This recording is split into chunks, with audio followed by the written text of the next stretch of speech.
അപ്പൊ ഇന്ന് തമിഴിൽ നിന്ന് റിലീസ് ചെയ്ത ഒരു ക്രൈം ത്രില്ലർ മൂവിയാണ് ആര്യൻ. നമ്മുടെ രാക്ഷസനിലെ വിഷ്ണു വിശാലാണ് ഇതിലെ നായകനായിട്ട് വന്നിരിക്കുന്നത്. അപ്പം പടം എനിക്ക് നല്ലപോലെ വർക്കായ ഒരു പടമാണ്. പടം കണ്ടു കഴിഞ്ഞപ്പം നല്ലൊരു ഫ്രഷ്നെസ് അല്ലെങ്കിൽ ഒരു പുതുമ ഈ സിനിമയിൽ എനിക്ക് ഫീൽ ചെയ്തു. പടം നമുക്ക് അത്യാവശ്യം എൻഗേജിങ് ആയിട്ടുള്ള രീതിയിലാണ് പടം കൊണ്ടുപോകണം നമ്മളെ. നമ്മളും അവരുടെ കൂടെ അങ്ങോട്ട് കേസ് അന്വേഷിക്കുന്നു. ഒരു കേസ് അന്വേഷണത്തിന്റെ കഥയാണ് ഇത് പറഞ്ഞു പോണത്.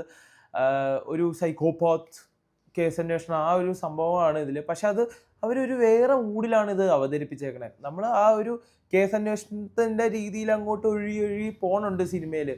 അത്യാവശ്യം നല്ല രീതിയിൽ എൻഗേജിങ് ആയിട്ടാണ് പടം ഇങ്ങനെ കൊണ്ടുപോണത്.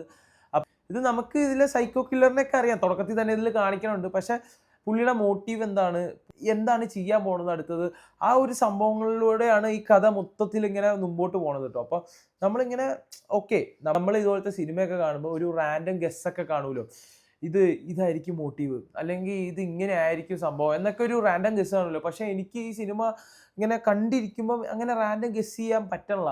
അങ്ങനത്തെ രീതിയിലാണ് ഈ പടം കൊണ്ടുപോകുന്നത്. പിന്നെ ക്ലൈമാക്സിലേക്കൊക്കെ അടുത്തപ്പം ഒരു കൺഫ്യൂഷൻ എന്ന് വെച്ച് കഴിഞ്ഞാൽ ആ സിനിമയിൽ അവർ തന്നെ ഒരു കൺഫ്യൂഷൻ ആക്കാൻ വേണ്ടി ചെയ്തതാണ്. അത് എനിക്ക് പേഴ്സണലി ഭയങ്കര കൺഫ്യൂഷൻ ഉണ്ടാക്കിയ ഒരു സംഭവമാണ് ഈ ക്ലൈമാക്സിലെ കുറച്ച് കാര്യങ്ങളൊക്കെ. പിന്നെ ഇതിലെ നമ്മുടെ മോട്ടീവ് ലാസ്റ്റ് എല്ലാ സിനിമയിലുള്ള പോലെ മോട്ടീവും കാര്യങ്ങളൊക്കെ പറയുമല്ലോ. അപ്പം ആ മോട്ടീവ് ഒരു ഭയങ്കരമായ വെറൈറ്റി ആയിട്ട് എനിക്ക് തോന്നി.